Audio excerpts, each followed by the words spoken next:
আজ সকাল সকাল ছেলেকে নিয়ে স্কুলে যাচ্ছিলাম আমি, এবং আজকের ভিডিওটা খুবই শর্ট, কারণ অর্ধেক বেলা আমি ভিডিওই করতে পারি নাই। শরীরটা হঠাৎ অসুস্থ হয়ে গিয়েছিল। সুস্থতাই আল্লাহর সবচেয়ে বড় নিয়ামত। আমি কখন ভালো থাকি, কখন অসুস্থ হয়ে যাই, আমি আসলে নিজেই বুঝতে পারি না। এমন একটা জীবনের মধ্যে দিয়ে আমি চলছি। আজকে ছেলেকে স্কুলে রেখে মেয়েকে আনতে গিয়েছিলাম।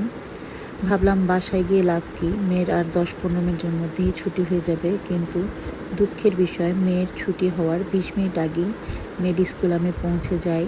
এরপরে 20 মিনিট দাঁড়িয়ে থেকে মেয়েকে নিয়ে ওকে বাসায় নামিয়ে দিয়ে আমি কিছু বাজারে গিয়ে সবজি কিনি, এবং ওই মুহূর্তেই আমার শরীরটা এত খারাপ লাগছিল যে বাজারের ভিডিও আর করা হয়নি। আর হঠাৎ করে দেখছি এই যে মিছিল যাচ্ছে, বাসার বারান্দা থেকে একটু ভিডিও করে, আর সেভাবে আমি আসলে আজকে ভিডিও করতে পারিনি। দুপুরের আজকে ছিল মাছ ভাজা, মুড়ি ঘন্ট এবং বরবটি ভাজা, এটাই ছিল আজকে। তো এই তো একটি দিন শেষ হয়ে গেল, আর একটি দিনের অপেক্ষায়। সবাই ভালো থাকবেন, সুস্থ থাকবেন, আমার জন্য দোয়া করবেন।